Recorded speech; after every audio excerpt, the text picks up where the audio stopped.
we will be performing the LB Files by Giovanni Sollima with the soloist Peter Eom. Peter, what can you tell us about this great piece? It's an awesome piece. I think the bottom line of it is that it sounds amazing. It's incredibly difficult.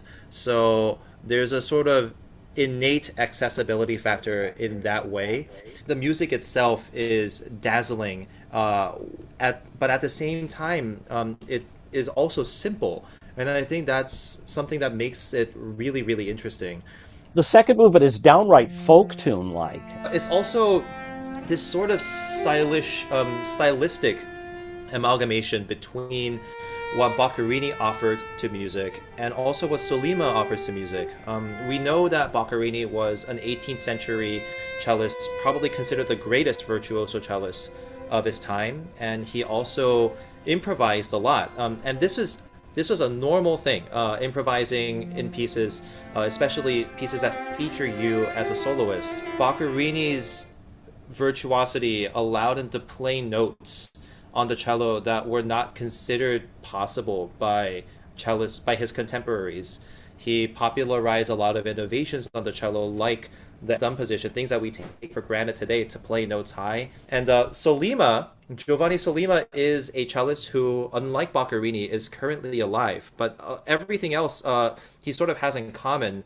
He is an extremely free spirit on stage.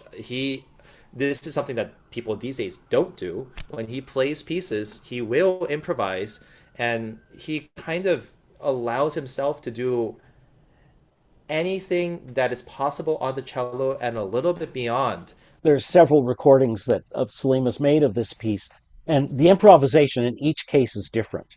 So he never does the same thing twice. Yeah. And I think another piece that's interesting about Sollima, maybe we talk a bit about, is the fact that he's very familiar with historical performance practice. This, I think, is an important part of understanding the piece, isn't it? As a performer, you need to become the music. And in my opinion, a lot of that has to do with also understanding the music and where it comes from. In order to understand the music, you need to understand the environment in which it was created, the sounds that people were used to hearing. And I think Sollima takes a lot of that into consideration. The way he approaches it, a lot of the stylistic, aesthetic choices that he makes, like you said, Warren, the minimal use of vibrato, focusing on things like beat hierarchy and making sure every phrase is legible and structured, as opposed to this like spinning out this linear line. That's just the linear line is just a symptom of an extremely well-structured sentence. So there's a rhetorical aspect to how he's playing. He really embodies a lot of different aesthetics in a very successful way.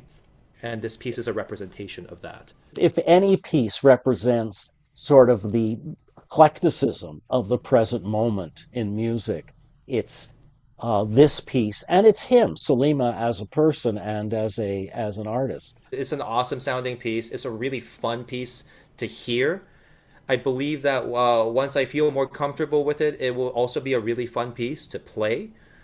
And one interesting thing that maybe if as an audience member you don't want any spoilers for what's going to happen, you should stop listening now. But in the third and fourth movements, there's going to be an electronic component.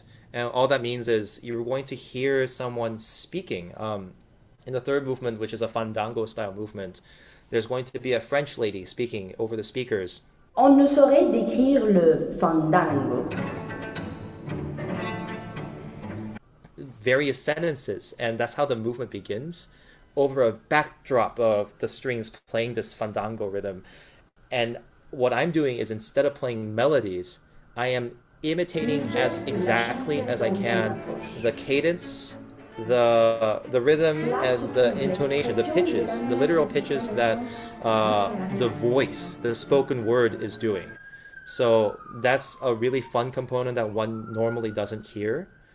And in the last movement, which is titled Boccerinero, there is this incredible life-affirming sound of a folk singer just belting it while we're playing all these rhythms and techniques. And that's you can see also in the recordings of this piece that do exist from live recordings, once the singer starts coming in, they just start smiling. They're just like, oh my God, this is great. I'm so happy to be here. Like, you can see it. And I would imagine it would be that times 10 if you're in the audience. It's just a very life affirming piece. Bring many world together.